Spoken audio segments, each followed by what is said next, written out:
Good morning, students. Today we are going to start our fifth poem, Confession of a Born Spectator, written by Auden Nash. Auden Nash was born on 19 August 1902 in Rye, New York. He was raised in Rye, New York.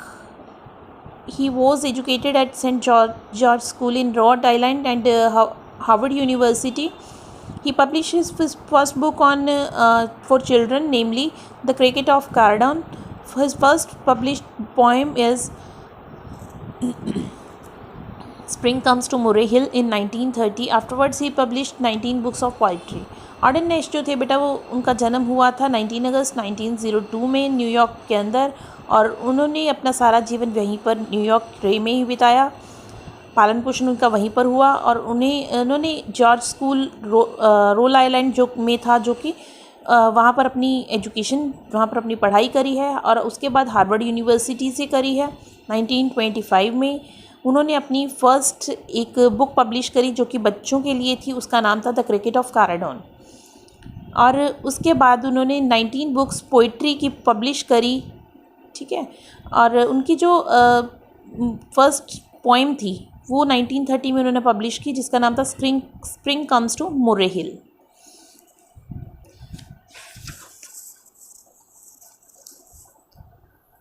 One infant grows up and becomes a jockey, another plays basketball or hockey. This is one of the prize ring hates to enter. That one becomes a tackle of center. I am just as glad can be that I am not them and they are not me. इसमें बेटा एक बच्चे की बात की गई है. जैसे जैसे वो बड़ा हुआ वैसे वैसे वो पेशे से एक क्या बन गया, घुड़सवार. कहते हैं कि घुड़सवार बन जाता है. अलग अलग बच्चे का अलग अलग रूटीन होता है. कोई किसी प्रोफेशन में जाता है, कोई किसी प्रोफेशन में जाता है. इसमें उसने एक बच्चे की बात करी है कि वो जैसे जैसे बड़ा होता है, बड़ा होकर वो पेशेवर घुड़सवार बन जाता है. दूसरा एक बच्चा है जो जिसकी वो बात कर रहा है, वो हॉकी खेलना चाहता है. हर बच्चे की जो चॉइसेस हैं वो डिफरेंट है. एक और बच्चा है जो मुक्केबाजी के अखाड़े में प्रवेश करना चाहता है और उसे बहुत खुशी है, परंतु वह खुद को बड़ा खुश महसूस करता है. किस लिए कि वो कोई उसके जैसा नहीं हो सकता और वो किसी के जैसा नहीं है. और उसकी प्रसन्नता का कारण यह है कि वो उनमें से एक नहीं है और कोई उसके जैसा नहीं है. With all my heart do I admire athletes who sweat for fun or hire, who take the field in gaudy pomp and meme each other as they romp. My limp and bashful spirits feeds on another people's heroic deeds. In lines के अंदर बेटा poet क्या बताता है, वो खुद को बताता है कि वो एक बोर्न स्पेक्टेटर है. मतलब कि जब से उसका जन्म हुआ वो हमेशा एक दर्शक बनकर ही रहा है. कभी वो खुद खिलाड़ियों की उसमें नहीं आया, खिलाड़ियों की कैटेगरी में नहीं आया या किसी और कैटेगरी में नहीं आया. वो शुरू से एक दर्शक ही रहा है और वो एक्सेप्ट करता है. इस बात को एक्सेप्ट करते हुए वो बताता है कि वो हर तरह के खिलाड़ियों की एडमायर करता है, हर तरह के खिलाड़ियों की तारीफ़ करता है जो कि खेलते हैं, अपनी खुशी के लिए खेलते हैं या धन कमाने के लिए खेलते हैं. सभी की वो प्रशंसा करता है, सभी को एडमायर करता है. वो take the field in gaudy pomp, वे उन खिलाड़ियों को भी देखना पसंद करता है. And maim each other as they roam, जो कि अपनी चमकदार पोशाकें पहनकर मैदान के प्रवेश करते हैं. वे उन खिलाड़ियों को भी देखता रहता है जो शोर मचाते रहते, खेलते हुए जख्मी करते हैं एक दूसरे को. My limp and bashful spirit feeds on other people's heroic deeds. इसमें वो बताता है कि उसको कमज़ोर और शर्मीली आत्मा दूसरे लोगों की बहादुरी भरे जो किस्से हैं उनको पालना करती है. मतलब वो इतना खुद को बड़ा शाय फील करते इस जगह पर आकर कि वह शुरू से ही एक स्पेक्टेटर रहा है, एक दर्शक रहा है, क्योंकि वो कभी भी इस फील्ड में आगे खुद नहीं आया है. वह एक जन्मजात दर्शक ही रहेगा और वो एक्सेप्ट करता है कि वो दर्शक था और दर्शक ही रहेगा. आगे है बेटा. Now runs 90 yards to score, B knocks the champion to the floor. Sorry. C risking vertebrae and spine, lashes his steed across the line. You did think my ego it would please to swap positions with one of these.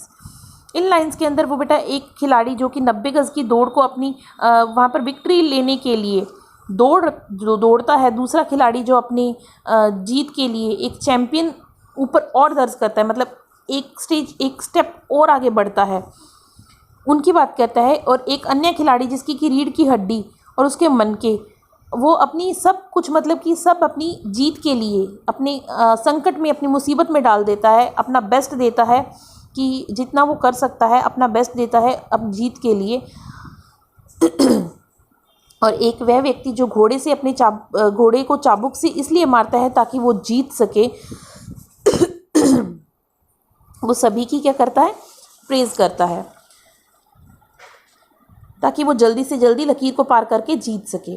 किसी के पास यह सोचने का अधिकार है कि वे जन्मजात दर्शक अहम है ज़्यादा, इन खिलाड़ियों में किसी एक के साथ वह अपना स्थान परिवर्तन करना चाहता हो।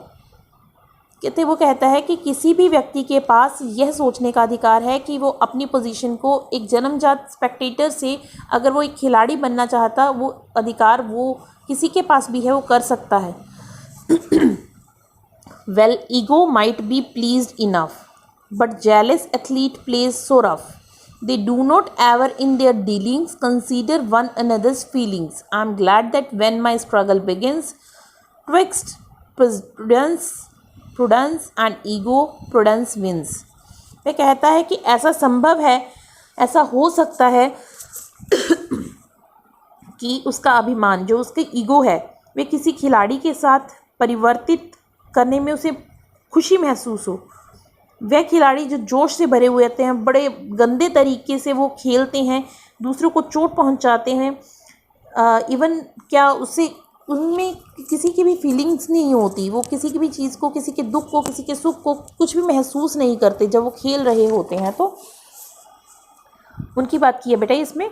उन्होंने उसमें और क्या बताया है कि अपनी कोई भी दूसरों की भावना के प्रति उनका मतलब कोई सम्मान नहीं करते कि उनके मन में क्या भावनाएं हैं, क्या फीलिंग्स हैं, उनको वो लेके ही नहीं चलते।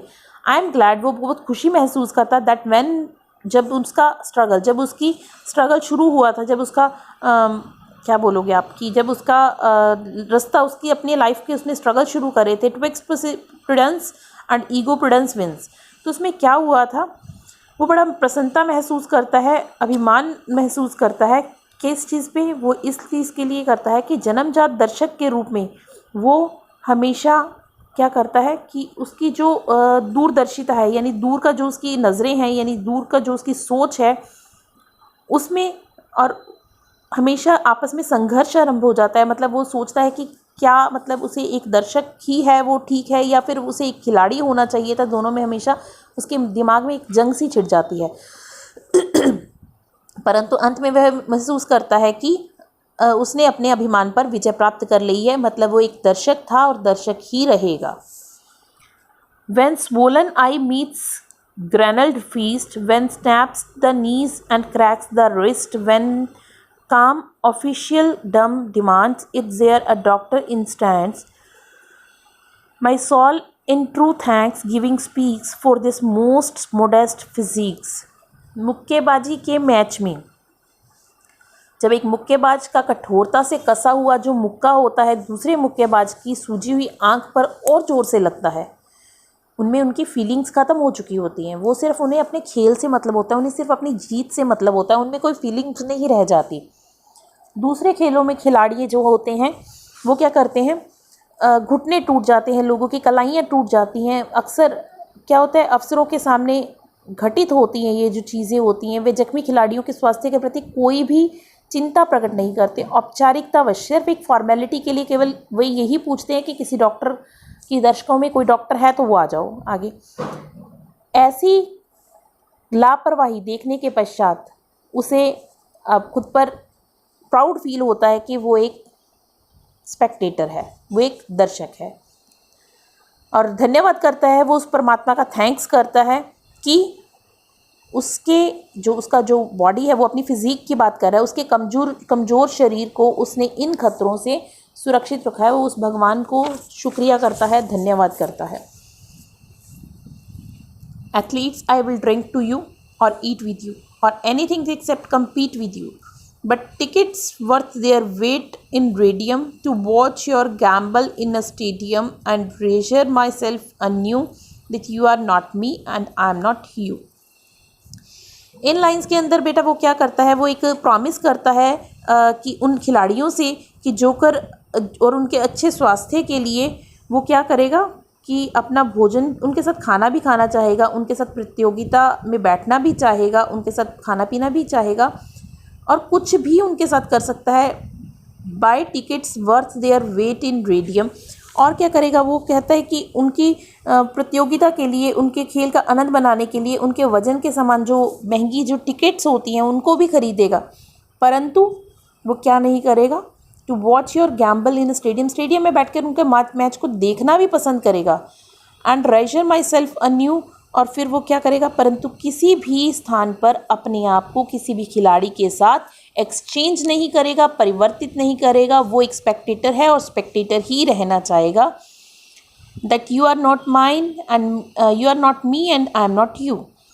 और वो लास्ट में क्या बोलता है कि इस बात को यकीन के साथ कहता है कि मैं अपनी पोजीशन को, मैं अपने आप को कहीं पर भी आकर चेंज नहीं करूँगा।